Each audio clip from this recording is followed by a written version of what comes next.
لما درست علوم دنيا لم أجد من لذة فيها وحق مستبين.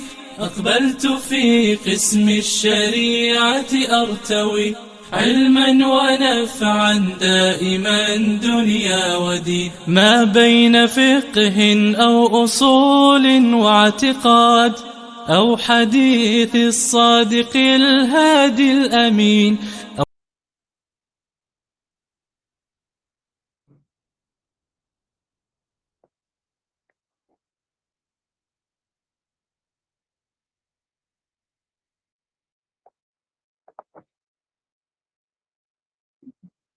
جی استاد محترم علی رضا صاحب سیدہ مزدوم تشریف لانے.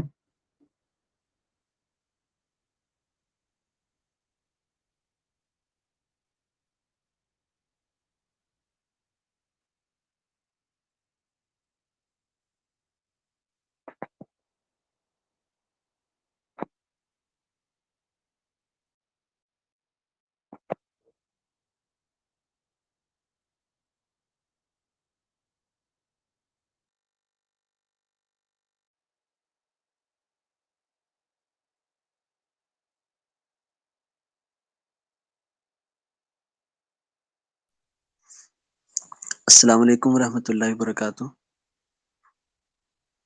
وعلیکم السلام ورحمۃ اللہ وبرکاتہ. میری آواز بالکل ٹھیک ہے؟ جی بالکل صحیح آ رہی ہے آواز. نحمدہ ونصلی ونسلم علی رسولہ الکریم، اما بعد. انشاءاللہ ہمارے 5 محاضرات ہوں گے.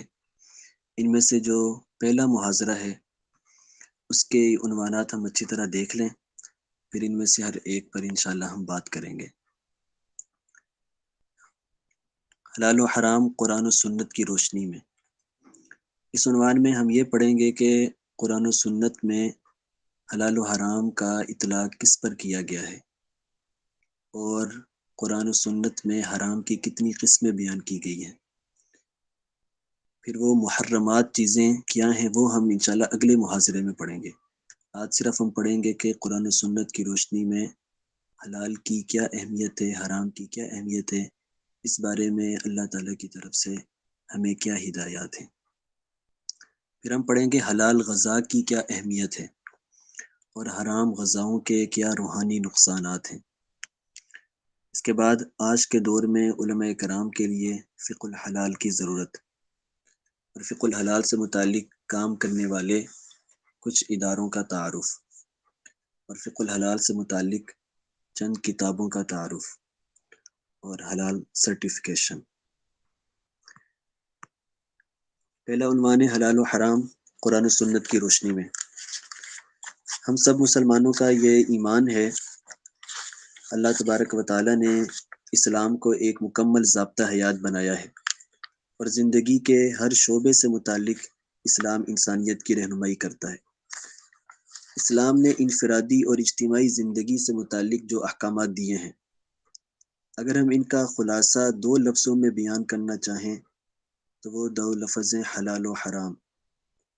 یعنی اسلام نے کچھ چیزوں کو حلال قرار دیا ہے، ان کو اختیار کرنے کا بعض جگہ پر حکم ہے اور بعض جگہ پر اباحت ہے، اور کچھ چیزوں کو اسلام نے حرام قرار دیا ہے جن سے ممانعت کا تاکید سے حکم دیا گیا ہے. یہ اسلام کی ساری تعلیمات کا خلاصہ ہے حلال و حرام. پھر حلال و حرام کے موضوع میں بڑی وسعت ہے، زندگی کے سارے شعبے اس کے دائرے میں آ جاتے ہیں، اور فقہ اسلام نے ان خصوصی احکامات کو کتاب الحظر والاباحہ یا کتاب الکراہیہ کے عنوان سے ذکر فرمایا ہے. دراصل کتاب الحظر والاباحہ میں یا کتاب الکراہیہ میں وہ مسائل بیان کیے جاتے ہیں جن کا تعلق مختلف شعبوں کے ساتھ ہوتا ہے، اور اس میں حلال و حرام کا ذکر ہوتا ہے.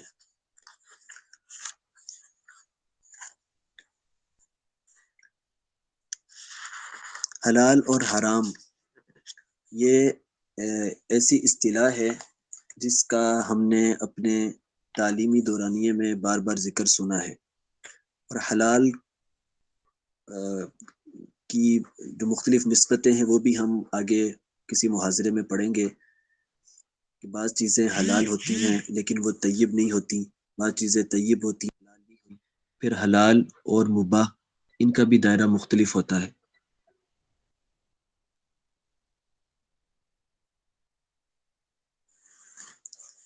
اور حرام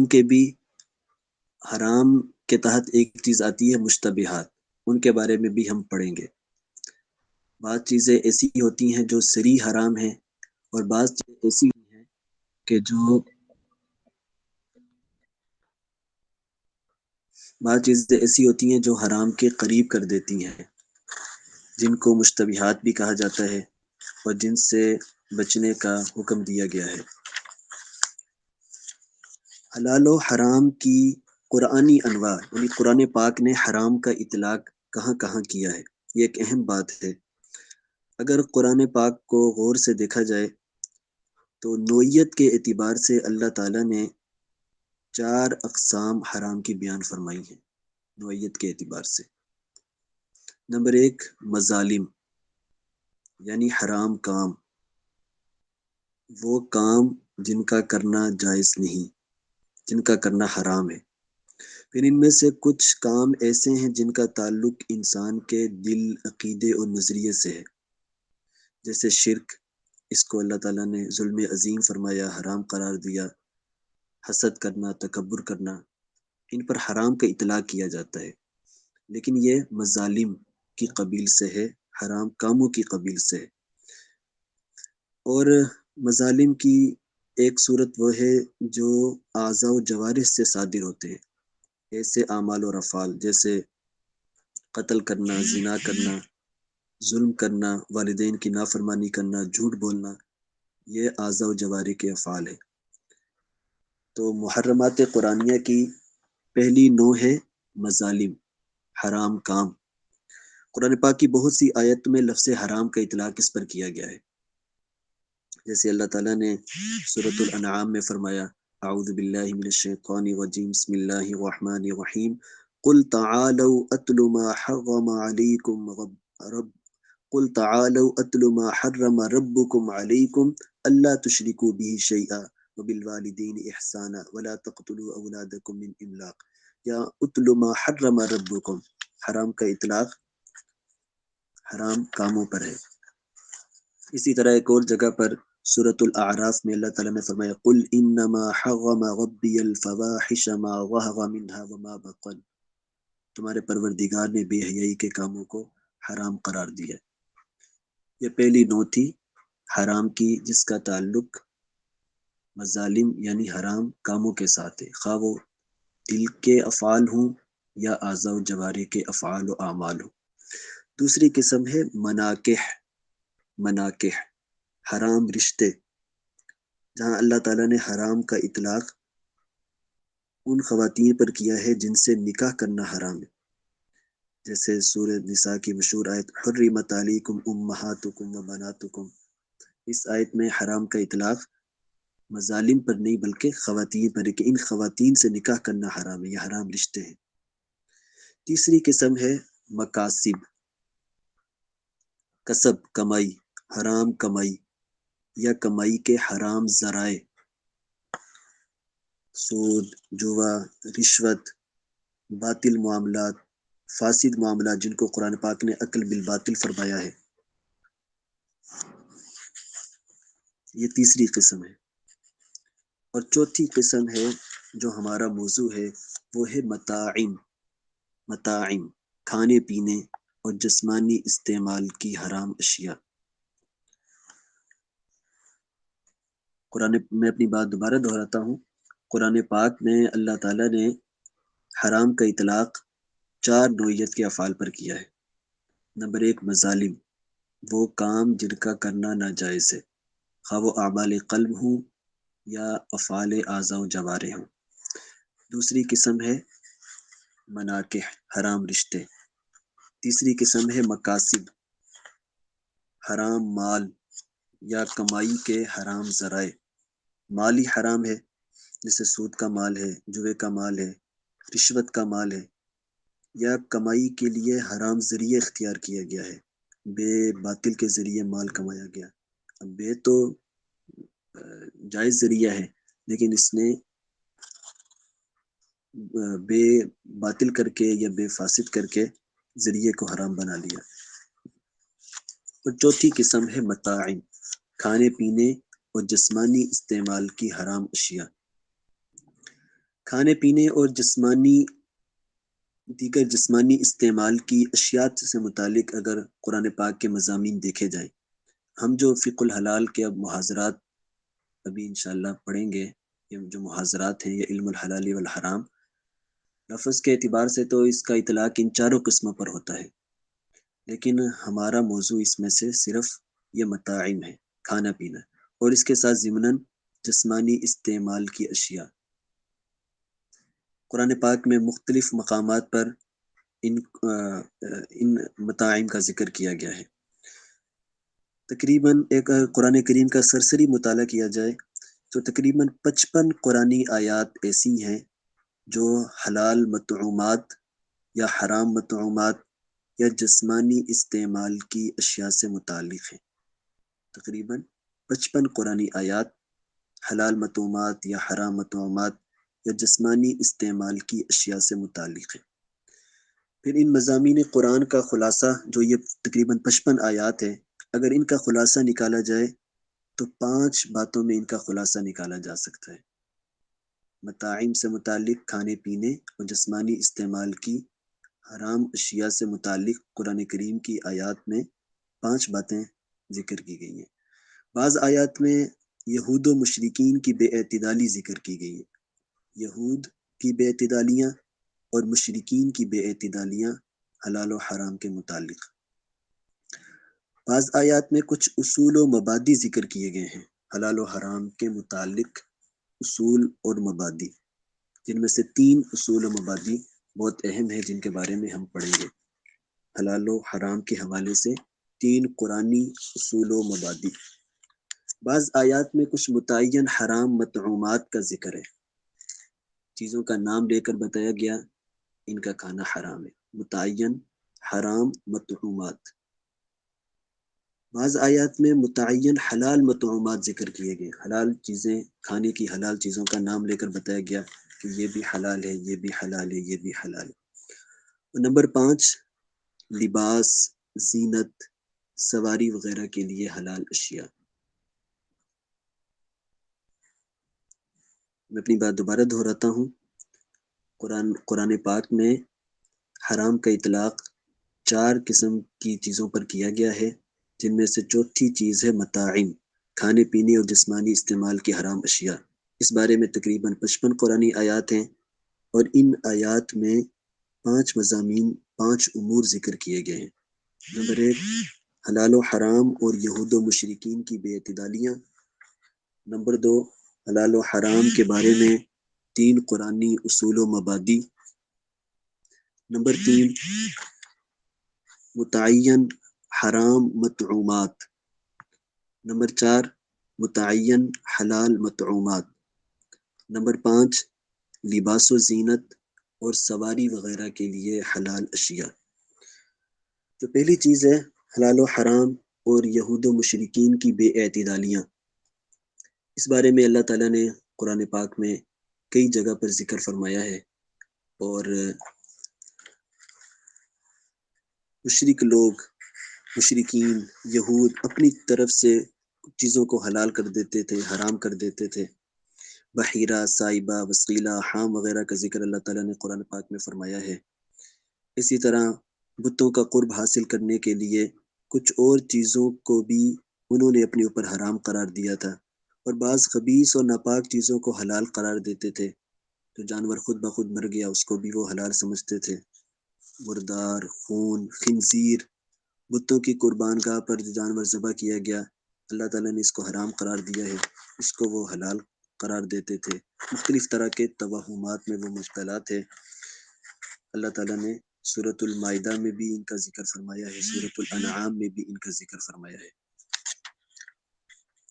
اور یہودی مختلف حیل و بہانوں سے بعض حلال چیزوں کو بھی حرام قرار دینے کی کوشش کرتے تھے. اللہ تعالیٰ نے ان کا بھی سورۃ النساء سورۃ الانعام میں ذکر فرمایا، فَبِظُلْمٍ مِّنَ الَّذِينَ هَادُوا حَرَّمْنَا عَلَيْهِمْ طَيِّبَاتٍ أُحِلَّتْ لَهُمْ وَبِصَدِّهِمْ عَن سَبِيلِ اللَّهِ كَثِيرًا۔ اسی طرح اللہ تعالیٰ نے سورۃ الانعام آیت نمبر 140 میں فرمایا، وَعَلَى الَّذِينَ هَادُوا حَرَّمْنَا كُلَّ ذِي ظُفُرٍ، اور یہودیوں پر ہم نے سب ناخن والے جانور حرام کر دیے تھے، وَمِنَ الْبَقَرِ وَالْغَنَمِ حَرَّمْنَا عَلَيْهِمْ شُحُومَهُمَا إِلَّا مَا حَمَلَ ظُهُورُهُمَا أَوِ الْحَوَايَا أَوْ مَا اخْتَلَطَ بِعَظْمٍ ذَلِكَ جَزَيْنَاهُمْ بِبَغْيِهِمْ وَإِنَّا لَصَادِقُونَ۔ بہرحال پہلی قسم کی آیات تھیں جن میں حلال و حرام سے متعلق یہود و مشرکین کی بے اعتدالیت تھی۔ دوسری قسم کی آیات میں حلال و حرام کے حوالے سے 3 بنیادی اصول ذکر کیے گئے ہیں۔ ان 3 اصولوں کی تشریح ہم المحاضرۃ الثانیہ میں پڑھیں گے، لیکن میں وہ 3 اصول صرف بتا دیتا ہوں۔ پہلا اصول یہ ہے کہ حلت و حرمت یہ صرف اللہ تعالیٰ کا اختیار ہے، اس میں کسی انسان کو کسی عقل کو دخل نہیں ہے۔ کون سی چیز حلال ہونی چاہیے، کون سی چیز حرام قرار دینی ہے، کسی انسان کے پاس اس کا اختیار نہیں ہے۔ چیزوں کو پیدا کرنے والے کائنات کے خالق و مالک ہی کے پاس ہی اختیار ہے۔ یہ اصول قرآن پاک میں مختلف جگہ پر ذکر کیا گیا۔ دوسرا اصول جو قرآن پاک میں حلال و حرام کے حوالے سے مختلف انداز میں ذکر کیا گیا وہ یہ ہے کہ یہ ساری چیزیں انسانوں کے لیے پیدا کی گئی ہیں، اس لیے ہر چیز اصل حکم میں مباح ہے۔ ساری چیزیں انسانوں کے فائدے کے لیے پیدا کی گئی ہیں، اس لیے ہر چیز اصل حکم میں مباح ہے۔ اور تیسرا اصول جو اللہ تعالیٰ نے حلال و حرام کے حوالے سے ذکر کیا وہ ہے کہ طیبات یعنی پاکیزہ چیزیں یہ حلال ہیں اور خبیث و ناپسندیدہ چیزیں حرام ہیں۔ یہ حلال و حرام کے حوالے سے 3 بنیادی اصول ہیں جو علماء اسلام، فقہاء اسلام ساری امت کی رہنمائی کرتے ہیں۔ پہلا اصول کیا ہے؟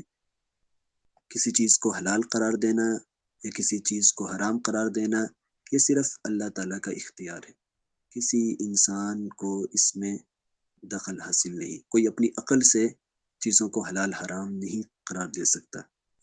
نمبر 2، اشیاء کی تخلیق انسانوں کے فائدے کے لیے کی گئی ہے، اس لیے ہر چیز اصل حکم میں مباح ہے۔ تیسرا بنیادی اصول قرآن پاک میں حلال و حرام کے حوالے سے یہ ذکر کیا گیا کہ طیبات یعنی پاکیزہ چیزیں حلال ہیں اور خبیث و ناپسندیدہ چیزیں یہ حرام ہیں۔ انشاءاللہ ان 3 اصولوں کی وضاحت ہم المحاضرۃ الثانیہ میں پڑھیں گے۔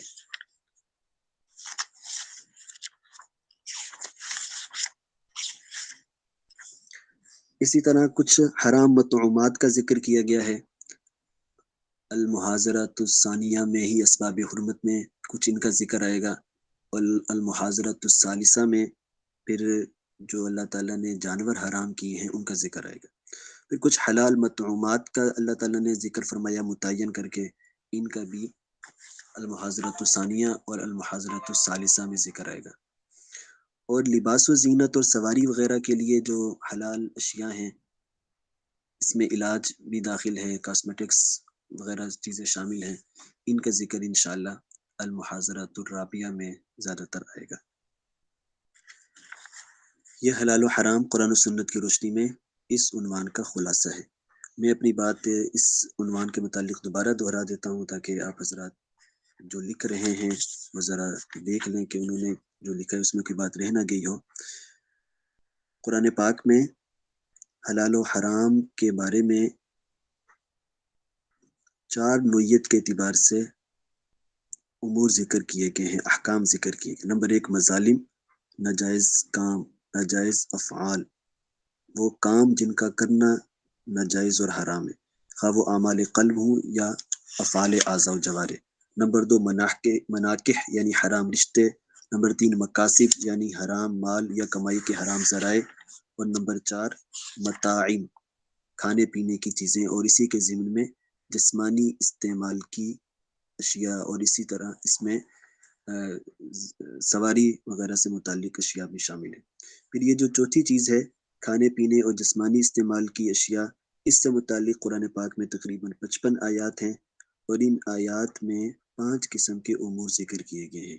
نمبر 1 حلال و حرام اور یہود و مشرکین کی بے اعتدالیاں، نمبر 2 حلال و حرام کے حوالے سے 3 قرآنی اصول جن کی تشریح ہم انشاءاللہ المحاضرۃ الثانیہ میں پڑھیں گے، نمبر 3 متعین حرام مطعومات، نمبر 4 متعین حلال مطعومات، اور نمبر 5 لباس و زینت اور سواری وغیرہ کے لیے حلال اشیاء۔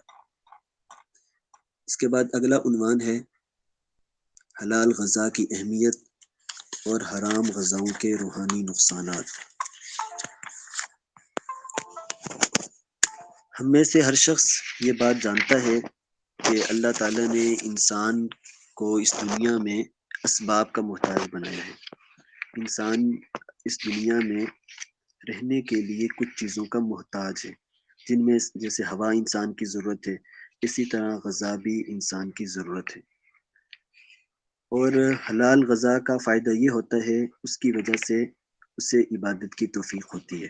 اس کی دلیل آپ نے سنی ہوگی، اللہ تعالیٰ نے قرآن پاک میں نیکی کے ساتھ عقل حلال کا ذکر کیا ہے، جیسے اللہ تعالیٰ نے سورۃ البقرہ آیت نمبر 172 میں فرمایا یا ایھا الذین آمنوا کلوا من طیبات ما رزقناکم واشکروا للہ ان کنتم ایاہ تعبدون۔ اے ایمان والو، جو پاکیزہ چیزیں ہم نے تمہیں رزق کے طور پر دی ہیں ان میں سے کھاؤ اور اللہ کا شکر ادا کرو اگر تم واقعی صرف اس کی عبادت کرتے ہو۔ تو اللہ تعالیٰ نے اپنی عبادت و شکر کے ساتھ عقل حلال کا ذکر فرمایا۔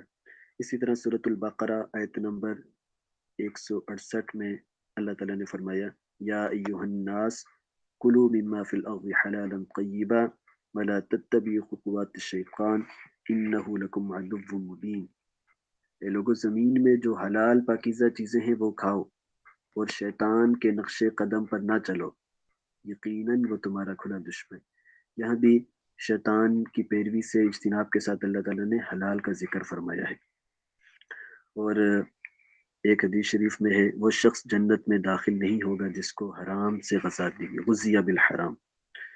اور حضرت سعد بن نبی وقاص رضی اللہ عنہ کی مشہور حدیث سے حضرت صلی اللہ علیہ وآلہ وسلم سے درخواست کی میرے لیے دعا فرمائیں میں مستجاب الدعوات ہو جاؤں۔ تو حلال غذا سے آدمی مستجاب الدعوات ہوتا ہے، جو دعائیں کرتا ہے وہ قبول ہوتی ہیں۔ آپ صلی اللہ علیہ وآلہ وسلم نے فرمایا اے سعد، اپنا کھانا پاک بنا لو، مستجاب الدعوات ہو جاؤ گے۔ قسم ہے اس ذات کی جس کے قبضے میں محمد کی جان ہے، بندہ جب اپنے پیٹ میں حرام لقمہ ڈالتا ہے تو 40 روز تک اس کا کوئی عمل قبول نہیں ہوتا، اور جس شخص کا گوشت حرام مال سے بنا ہو اس کے لائق تو جہنم کی آگ ہی ہے۔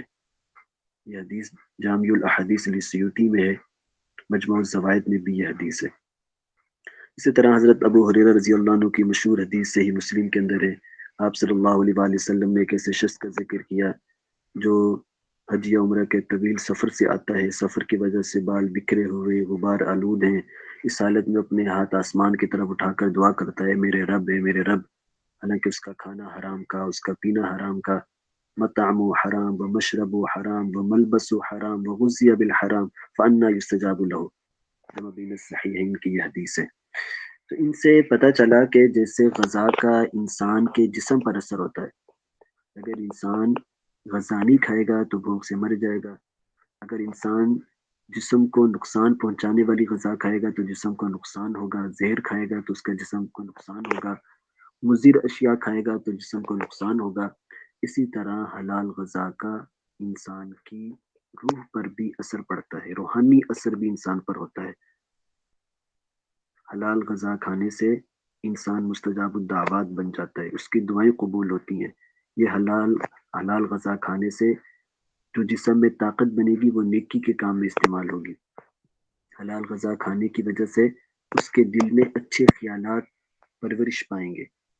اور دوسری طرف اگر وہ حرام غذا کھائے گا، اس کی دو صورتیں ہیں، آگے مزید اس کی وضاحت آئے گی۔ حرام غذا کا مطلب یہ ہے کہ وہ چیز ہی حرام ہے، جیسے مردار ہے، خنزیر ہے، یا وہ چیز تو حلال ہے لیکن اس نے حرام ذریعے سے حاصل کی ہے، کسی پر ظلم کر کے پیسے لیے، ان پیسوں سے کھانا خریدا، وہ کھانا حلال ہے لیکن اس نے حرام ذریعے سے یہ پیسہ حاصل کیا ہے، تو یہ بھی حرام غذا میں شامل ہے۔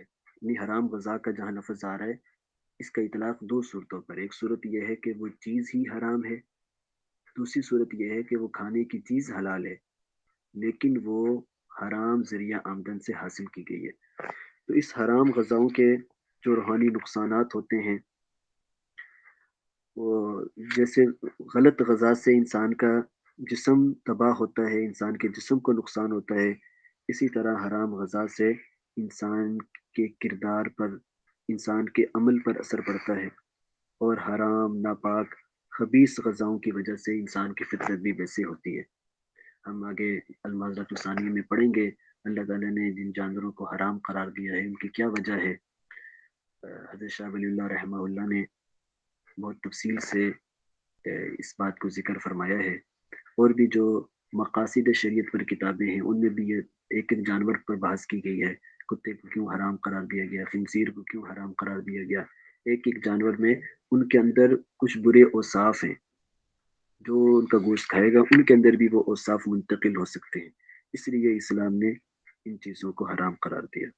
تو حلال غذا کا جیسے جسم پر اچھا اثر پڑتا ہے ایسے روح پر بھی اچھا اثر پڑتا ہے، انسان مستجاب الدعوات ہوتا ہے، نیکی کی توفیق ملتی ہے، نیکی کے کاموں میں دل لگتا ہے، اس کے دل میں نیکی کے جذبے پیدا ہوتے ہیں، اور حرام غذا کی وجہ سے وہ اللہ تعالیٰ سے دور ہو جاتا ہے، اس کی روح پر اس کا برا اثر پڑتا ہے، اسے نیکی کی توفیق نہیں ہوتی، نیکی میں اس کا دل نہیں لگتا، اور اس حرام غذا کی وجہ سے جو جسم میں طاقت بنتی ہے، یہ طاقت اس کی استعمال ہوتی ہے اللہ تعالیٰ کی نافرمانی میں۔ اس لیے فرمایا گیا کہ جو جسم حرام غذا سے پرورش پائے وہ جہنم ہی کے لائق ہے، کیونکہ جب حرام غذا سے اس کے جسم کی پرورش ہوگی تو اس کے دل میں نیکی کے خیالات ہی پیدا نہیں ہوں گے، نیکی کے جذبے پیدا نہیں ہوں گے، اسے نیکی کی طرف کوئی کھینچ کر لانے کی کوشش کرے گا تو کھینچ کر نہیں لا سکے گا، اور حرام غذا کی وجہ سے بندہ لوگوں پر بھی ظلم کرتا ہے، اس کی طبیعت میں مفاد پرستی آ جاتی ہے، صرف اپنے مفادات کا وہ اسیر ہو جاتا ہے، اور اس کی طبیعت میں ظلم آ جاتا ہے، اس کی طبیعت میں ناانصافی آ جاتی ہے، اس کے دل میں سختی پیدا ہو جاتی ہے، رقت قلب سے وہ محروم ہو جاتا ہے۔ یہ حرام غذاؤں کے روحانی نقصانات ہیں۔ اور اگلا عنوان ہے آج کے دور میں علماء کرام کے لیے فقہ الحلال کی ضرورت۔ علم حلال حرام کی تو ہر دور میں ضرورت رہی ہے، کیونکہ غذا ہر دور میں انسان کی ایک ضرورت رہی ہے، تو ہر دور میں غذا سے متعلق علماء کرام فقہ اسلام مسائل لکھتے رہے، لیکن اس دور میں اس کی ضرورت اس وجہ سے زیادہ ہے کہ جدید ٹیکنالوجی کی وجہ سے، معاشرے کی تیز رفتار ترقی کی وجہ سے بہت سی ایسی چیزیں آ گئی ہیں جن کو عام آدمی نہیں جان سکتا، جس کی وجہ سے وہ ان چیزوں کے بارے میں حکم بھی معلوم نہیں کر سکتا۔ ایک وجہ تو ہے حرام مصنوعات کی کثرت، میں وہ وجوہات بتا رہا ہوں جس کی وجہ سے آج کے دور میں علماء کرام کو فقہ الحلال کا علم حاصل کرنا چاہیے، اور حلال و حرام غذاؤں سے متعلق بنیادی معلومات ہر عالم کے پاس ہونی چاہیے۔ ان میں سے ایک چیز ہے حرام مصنوعات کی کثرت۔ پہلے جو مسلمان معاشرے ہوتے تھے ان میں زیادہ تر حلال چیزیں ہی ہوتی تھی، لیکن اب جیسے امپورٹ ایکسپورٹ بہت زیادہ ہے، مسلمان ملک کے اندر بھی غیر مسلم ممالک سے بڑی تعداد میں چیزیں آتی ہیں، جس کی وجہ سے حرام چیزوں کی کثرت ہو گئی ہے۔ مشینی ذبیحہ حرام، غیر مسلم ممالک میں مشینی ذبیحے کی کثرت ہے، خنزیر اور اس سے حاصل ہونے والے اجزاء ترکیبی کا استعمال جدید مصنوعات، معقولات، مشروبات، کاسمیٹکس، ادویات، پولٹری، چمڑے کی مصنوعات، ان میں اس کا استعمال بہت زیادہ ہونے لگ گیا ہے، تو حرام مصنوعات کی کثرت ہو گئی ہے، مسلمان معاشرے میں غیر مسلم ممالک سے چیزیں آنا زیادہ ہو گئی ہیں اس وجہ سے۔ نمبر 2، اجزاء ترکیبی کی درآمدات بڑھ گئی ہیں۔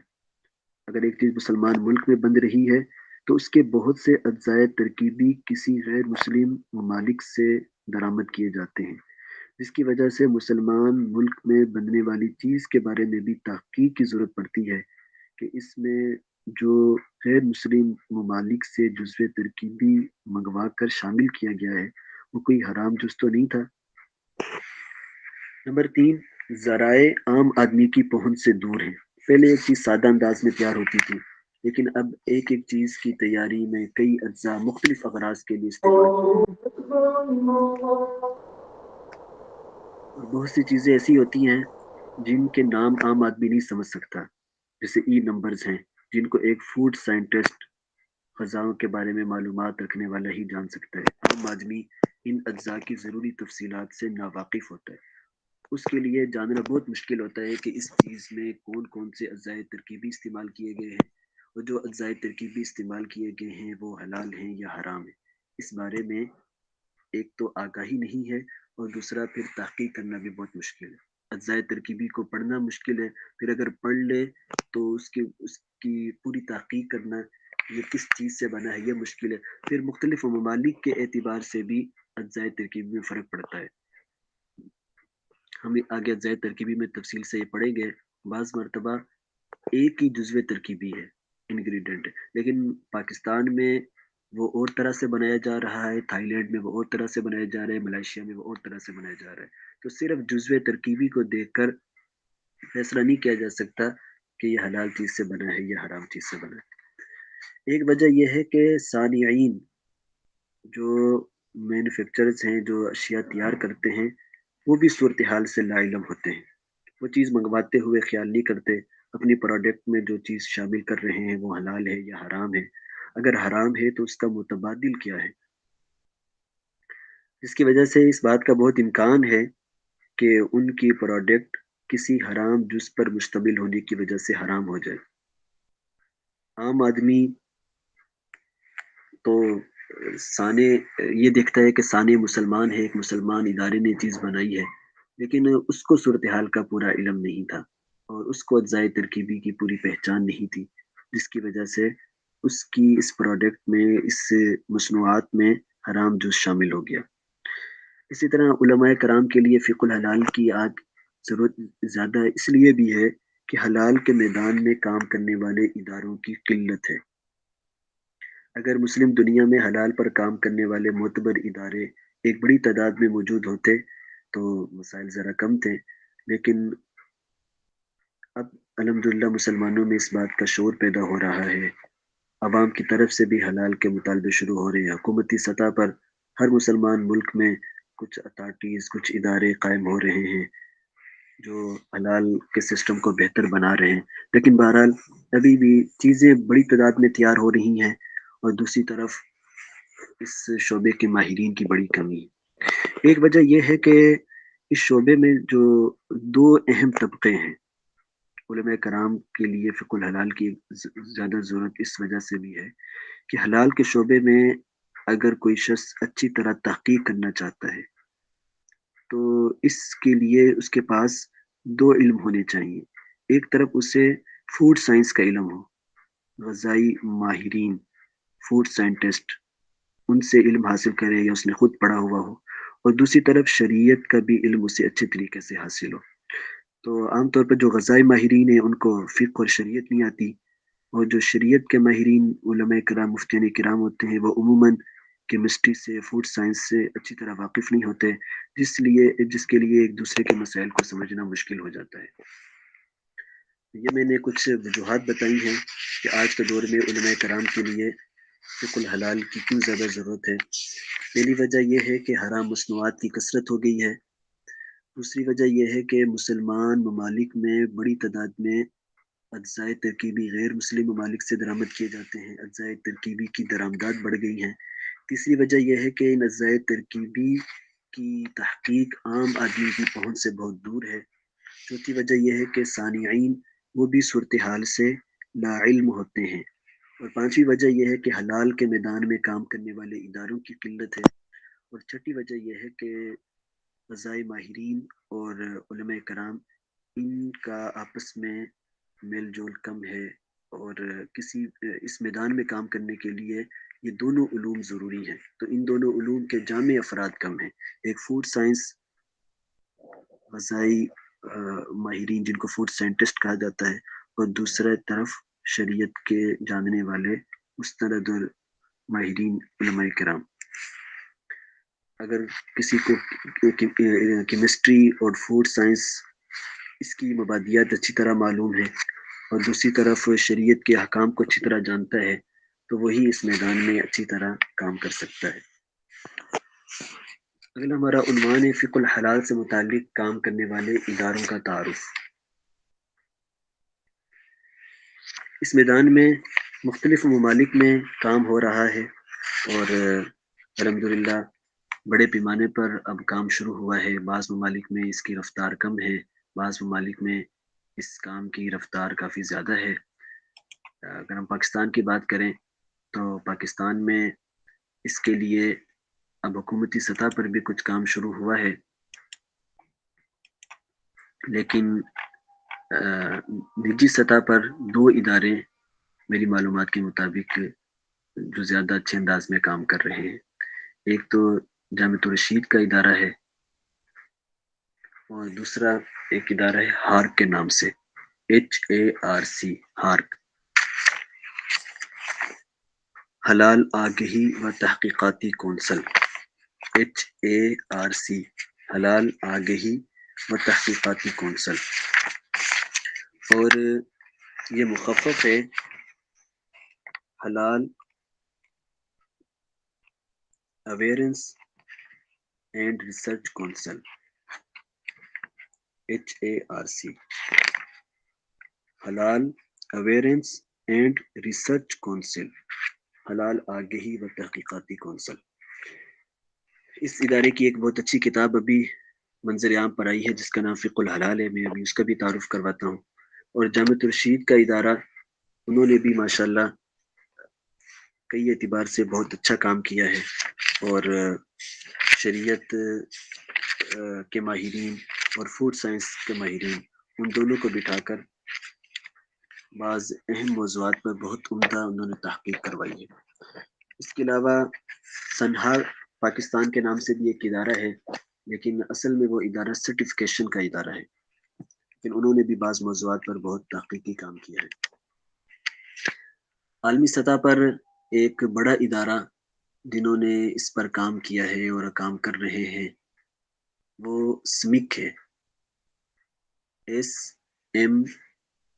SMIIC، SMIIC, organisation of Islamic cooperation, یعنی جس کو OIC کہتے ہیں، OIC کا ایک ذیلی ادارہ ہے، SMIIC۔ اس کا کچھ تعارف انشاءاللہ وہ بھیج دوں گا۔ The Standards and Metrology Institute for the Islamic Countries، یہ ادارہ مختلف پہلو سے کام کر رہا ہے۔ ایک اور ادارہ ہے IHAF، The International حلال ایکریڈیشن فورم، IHAF۔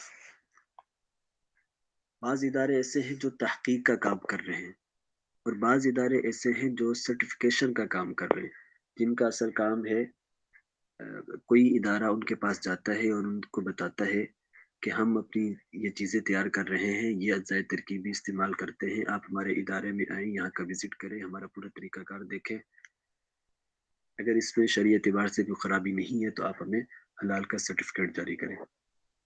اس وقت ایک بڑی کمی یہ ہے کہ چونکہ مختلف ممالک ہیں، کہیں فقہ شافعی پر عمل ہوتا ہے، کہیں فقہ حنبلی پر، کہیں فقہ مالکی پر، تو بعض ممالک نے اپنے جو سٹینڈرڈز، اپنے جو معاییر بنائے ہیں وہ فقہ شافعی کے مطابق ہے، بعض ممالک نے فقہ مالکی کے مطابق بنائے ہوئے ہیں، پاکستان میں فقہ حنفی کے مطابق ہیں۔ تو جب ایک تاجر دوسرے ملک سے کوئی چیز لیتا ہے، مثلا پاکستان کا تاجر وہ ملائیشیا سے کوئی چیز لیتا ہے، تو اب یہاں جو حلال سرٹیفکیشن کے ادارے ہیں وہ فقہ حنفی کے مطابق سرٹیفکیٹ جاری کر رہے ہیں اور وہاں کے ادارے وہ اور فقہ کے مطابق سرٹیفکیٹ جاری کر رہے ہیں، تو اس وقت ذرا تھوڑی سی مشکل ہو جاتی ہے۔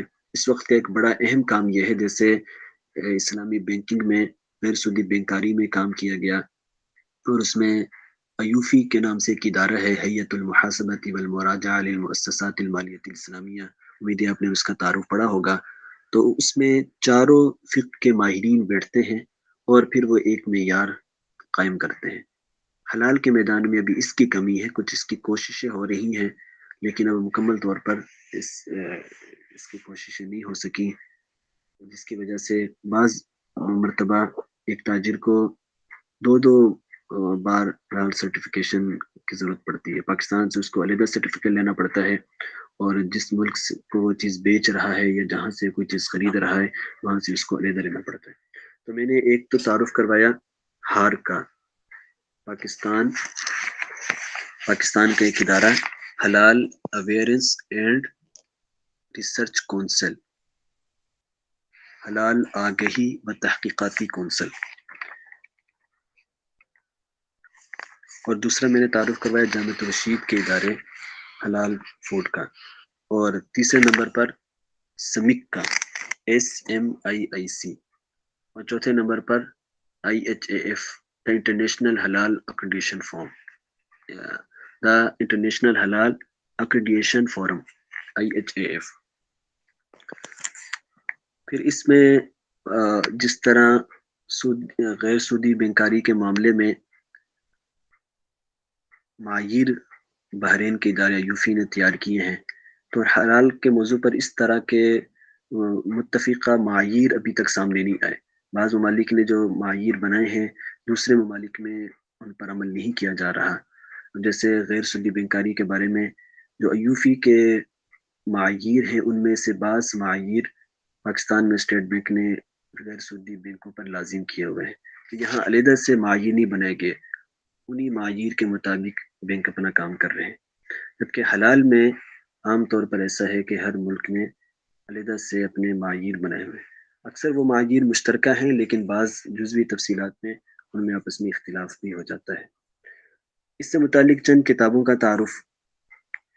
اردو میں اس میں ایک کتاب ہے، میں ان کے ٹائٹل آپ کو بھیج دوں گا. ان میں سے ایک کتاب تو جامعۃ الرشید کے ایک استاد صاحب مفتی سید عابد شاہ صاحب کی ہے، حلال و حرام فقہی قواعد و ضوابط اور شرعی احکام، جس میں حلال فوڈ کے بارے میں، حلال میڈیسن کے بارے میں اور کاسمیٹکس کے بارے میں کچھ قواعد و ضوابط ذکر کیے گئے ہیں اور ان کے شرعی احکام ذکر کیے گئے ہیں. اور دوسری کتاب ہے جو ابھی حال ہی میں آئی ہے، اور اردو میں اس موضوع پر جتنی کتابیں ہیں ان میں سب سے زیادہ پذیرائی اسے ملی ہے. اور وہ کتاب اصل میں نصاب کے اعتبار سے لکھی گئی ہے. اس کا نام ہے فقہ الحلال. اس کی بھی میں کچھ تصویریں آپ کو بھیج دوں گا. یہ ہارک ادارے کی ہے، حلال آگہی و تحقیقاتی کونسل. ان کی شریعہ کمیٹی نے یہ کتاب مرتب کی ہے. انہوں نے پہلے سوالات بنائے اور پھر وہ سوالات مختلف دارالفتاؤں کو وہ بھیجے. جو بلدی مکتب فکر کے علاوہ دیگر مکاتب فکر کے دارالفتاؤں میں بھی وہ سوالات انہوں نے بھیجے. اور اس کے بعد پھر انہوں نے ان فتاوی کو سامنے رکھ کر ان کی روشنی میں یہ کتاب مرتب کی ہے اور اس کے معاییر بنائے ہیں، اور پھر وہ معاییر انہوں نے مختلف دارالفتاؤں میں بھیج کر ان کی تصدیق کروائی ہے. جس طرح ایک ملک کا قانون ہوتا ہے جس میں جو بہت مرتب انداز میں ہوتا ہے، جس میں مختلف شقیں بنائی جاتی ہیں، پھر ذیلی شقیں ہوتی ہیں، اس طرح کا کام اس ادارے نے کیا ہے. اس کتاب میں انہوں نے شروع میں مقدمہ ذکر کیا ہے، اس کے بعد پھر حیوانات کا ذکر کیا ہے، خشکی اور طری کے جانوروں کے بارے میں احکام، پھر ذبح کے بارے میں وضاحت کی ہے، مشینی ذبیحہ کے بارے میں، جانور کو ذبح سے پہلے بے ہوش کرنے کے بارے میں، پھر گوشت کے بارے میں، غیر اسلامی ممالک سے جو گوشت درآمد کیا جاتا ہے، اور پھر حلال جانور کے حرام اجزاء کے بارے میں، اور مختلف کیڑوں سے جو اجزاء ترکیبی وغیرہ حاصل کیے جاتے ہیں ان کے بارے میں، پھر نباتات کے بارے میں بحث کی ہے، اس کے بارے میں نباتات سے متعلق شریعت کے اصول اور کچھ جزوی تفصیلات اس کے ذکر کی ہیں. پھر الکوہل کے بارے میں بات کی ہے، معدنیات کے بارے میں بات کی ہے، اور کچھ فقہ الحلال سے متعلق عمومی باتیں جیسے غذائی مصنوعات کی تیاری میں تبدیل ماہیت، جسے ہم انشاءاللہ آگے کسی محاضرے میں تفصیل سے پڑھیں گے. دو اہم باتیں ہیں اس بحث میں، اس فقہ الحلال کی بحث میں.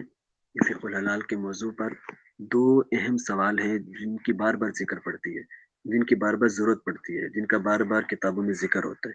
ان میں سے ایک چیز ہے تبدیل ماہیت یا انقلاب ماہیت، کہ جب ایک چیز کی ماہیت تبدیل کی جاتی ہے تو کون سا مرحلہ ایسا آتا ہے جس پر کہیں گے کہ اب اس کی ماہیت تبدیل ہو گئی ہے، انقلاب ماہیت ہو گیا. کیونکہ انقلاب ماہیت سے حکم بدل جاتا ہے، یہ بہت اہم بات ہے. اس میں ہر چیز میں باریکی سے دیکھنا پڑتا ہے کہ کیا تبدیل ماہیت ہو گیا، انقلاب ماہیت ہو گیا یا ابھی نہیں ہوا. اور دوسری چیز ہے طیب. طیبات کیا ہیں، پاکیزہ چیزیں کیا ہیں، طیب ہونے کا شرعی معیار کیا ہے، اور اس کے مقابلے میں جو خبیث اور ناپسندیدہ چیزیں ہیں وہ اسلام میں حرام ہیں. تو اس کراہت کا معیار کیا ہے. کراہت سلیم متبع لوگوں کی کراہت کا معیار ہے یا سارے معاشرے کی کراہت کا اعتبار ہے. تو یہ ایک دوسری اہم بات ہے. ایک تبدیل ماہیت، انقلاب ماہیت کی بحث اہم ہے، اور دوسری بحث طیب ہونے کا معیار اور خبیث ہونے کا معیار کیا ہے. انشاءاللہ ان دونوں چیزوں پر ہم آگے محاضرات میں تفصیل سے پڑھیں گے. پھر حلال سرٹیفیکیشن ہے. یہ بھی ایک پورا ایک علیحدہ موضوع ہے. اسے بھی ہم کسی محاضرے کے تحت ذکر کریں گے کہ جب کوئی ادارہ کوئی چیز تیار کرتا ہے تو اس میں اس کے لیے ضروری ہے کہ وہ ادارہ ایک ایسے کسی مجاز اتھارٹی سے سرٹیفکیٹ حاصل کرے کہ میرا سارا طریقہ کار، میرے سارے اجزائے ترکیبی وہ شریعت کے مطابق ہے. اس کو حلال سرٹیفیکیشن کہا جاتا ہے. اس میں ہر ملک میں ایک ادارہ ہوتا ہے جو کسی کمپنی کو یہ اختیار دیتا ہے کہ آپ آگے کسی کو حلال سرٹیفکیٹ جاری کر سکتے ہیں. یعنی کوئی بھی ادارہ اپنے طور پر یہ حلال سرٹیفکیٹ جاری نہیں کر سکتا، بلکہ اس کے لیے ضروری ہے کہ پہلے وہ اپنے ملک کے کا جو بھی وہاں کا محکمہ ہے یا وہاں کی وزارت ہے ان سے اجازت لے، ان کو اپنا طریقہ کار بتائے اور اپنے جو لوگ ہیں ان کی تعلیمی قابلیت بتائے. پھر وہ سرٹیفکیٹ دیتے ہیں کہ آپ آگے کسی کو حلال سرٹیفکیٹ جاری کر سکتے ہیں. پھر یہ ادارہ کسی کو حلال سرٹیفکیٹ اس کا سارا طریقہ کار دیکھ کر پھر جاری کر سکتا ہے. پاکستان میں صرف 8-9 ادارے ہیں جن کے پاس یہ اختیار ہے کہ وہ آگے کسی کو حلال سرٹیفکیٹ جاری کر سکتے ہیں. اس کے علاوہ کوئی اپنے طور پر کسی چیز کو، کسی ادارے کو حلال کا سرٹیفکیٹ جاری نہیں کر سکتا.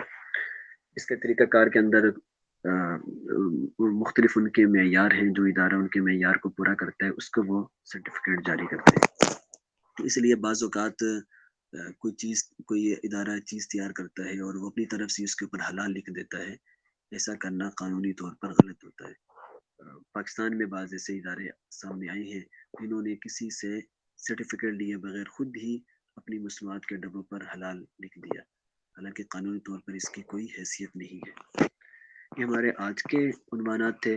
تو کل کے عنوان میں ہم حلال و حرام، جو آئندہ ہمارا المحاضرۃ الثانیہ ہوگا، تو حلال و حرام کے متعلق جو 3 قرآنی اصول ذکر کیے ہیں ان میں سے ہر اصول کی وضاحت پڑھیں گے.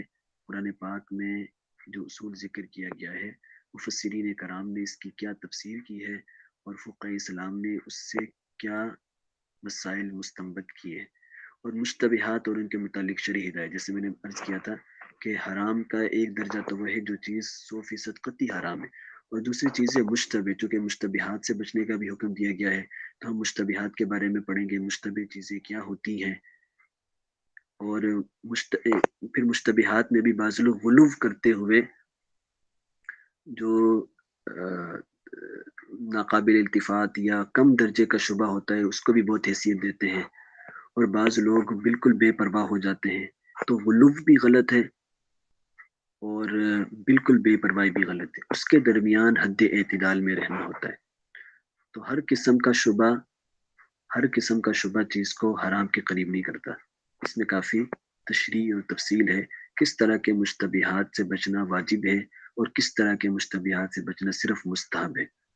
پھر جو حرمت کے اسباب ہیں، المعایر السبع للحرمت، کہ اگر کوئی چیز حرام ہے تو ہمیں طے کرنا ہوگا، بتانا ہوگا کہ کیوں حرام ہے، اس کا سبب کیا ہے. یا تو اس کا سبب نص ہے، کسی آیت میں یا کسی حدیث میں اس چیز کو حرام قرار دیا، یا مضرت ہے، نقصان پہنچانے والی ہے، یا نشہ اسکار ہے، یا استخباث ہے، اس چیز میں خبث ہے، یا یہ نجس ہے، یا احترام انسانیت کی وجہ سے، یا درندہ ہونے کی وجہ سے. المحاضرۃ الثالثہ میں پھر ہم حیوانات کے بارے میں پڑھیں گے. خشکی کے جانوروں کے بارے میں کیا احکامات ہیں، دری کے جانوروں کے بارے میں، دریائی جانوروں کے بارے میں، ذبح کا شرعی طریقہ، شرائط واجبات، سنن مستحبات. پھر اس ذبح کے معاملے میں 2 اہم باتیں ہیں. ایک چیز تو ہے مشینی ذبیحہ، جس کے اندر جانور کو ذبح سے پہلے بیہوش کیا جاتا ہے، مرغیوں کے لیے اور طریقے اختیار کیا جاتا ہے، ہم وہ سارے طریقے اور ان کے شرعی احکام پڑھیں گے۔ پھر جو غیر اسلامی ملک سے گوشت درآمد کیا جاتا ہے اس کے متعلق احکامات پڑھیں گے۔ پھر حلال جانور کے حرام اجزاء کی خرید و فروخت، ایک جانور جو معقول اللحم ہے، جس کا گوشت کھایا جاتا ہے لیکن اسے شرعی طریقے سے ذبح نہیں کیا گیا، وہ خود بخود مر گیا، معقول اللحم مردہ جانور، اس کی خرید و فروخت کے کیا احکام ہیں۔ المحاضرۃ الرابعہ میں ہم نباتات کے بارے میں پڑھیں گے، اس سے پچھلے محاضرے میں ہم نے حیوانات کے بارے میں پڑھنا ہے، پھر ہم نباتات کے بارے میں پڑھیں گے، پھر نباتات سے الکوہل بنایا جاتا ہے، الکوہل کیا ہوتا ہے، الکوہل کی کتنی اقسام ہے، کس کس چیز سے الکوہل بنایا جاتا ہے، پھر معدنیات کے بارے میں پڑھیں گے، پھر کاسمیٹکس علاج معالجے سے متعلق کون سی شرعی ہدایات ہیں، اور فوڈ ایڈیٹیوز کا تعارف جو مختلف چیزوں کے اندر ملائے جاتے ہیں ان کو تعدیر صحیح رکھنے کے لیے، اور ای نمبرز کا تعارف اور تاریخی پس منظر پڑھیں گے، اجزائے ترکیبی کے جو ای نمبرز ہوتے ہیں، اور پھر آگے آخری محاضرے میں غذائی مصنوعات کی تیاری کے مراحل، ان میں کیا کیا ناجائز معاملات آ جاتے ہیں، پھر تبدیل ماہیت کی پوری بحث پڑھیں گے، انقلاب ماہیت سے متعلق جدید احکام پڑھیں گے، اور ان اجزائے ترکیبی کا شرعی حکم پڑھیں گے۔ جیلاٹن، یہ جیلائن غلط لکھا ہوا ہے، gelatin, rennet, shellac, cochineal, citric acid, G M food, alcohol. محاضرۃ الرابعہ میں ہم صرف الکوہل کی وضاحت پڑھیں گے اور یہاں آ کر الکوہل کا شرعی حکم پڑھیں گے کہ اس کی کون سی صورتیں جائز ہیں، کون سی ناجائز ہیں، اور فوڈ ایڈیٹیوز ان کا محاضرۃ الرابعہ میں تعارف پڑھیں گے، المحاضرۃ الخامسہ میں ان کا شرعی حکم پڑھیں گے۔ اب آپ حضرات کے آج کے محاضرے سے متعلق کوئی سوالات ہیں تو سوالات کر لیں۔ جزاکم اللہ خیر، اللہ تعالیٰ آپ کو بہت جزائے خیر دے، آپ ماشاءاللہ بہت مختصر وقت میں جامع مدخل بیان کیے اس علم کا، اللہ تعالیٰ آپ کو جزائے خیر عطا فرمائے۔ جی مولانا عزیز الرحمان صاحب، آپ مائک کھول دیں، اگر کسی ساتھی کو کوئی سوال پوچھنا ہے تو پوچھ لیں۔ جی ضرور۔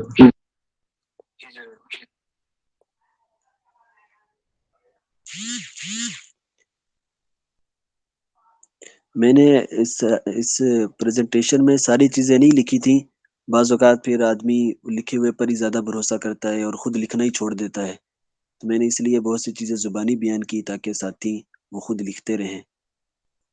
تو ان میں سے کچھ آیات ترجمے کے ساتھ میرے پاس علیحدہ بھی لکھی ہوئی ہیں، وہ بھی میں انشاءاللہ بھیج دوں گا، وہ گروپ میں شیئر کر دیجیے گا۔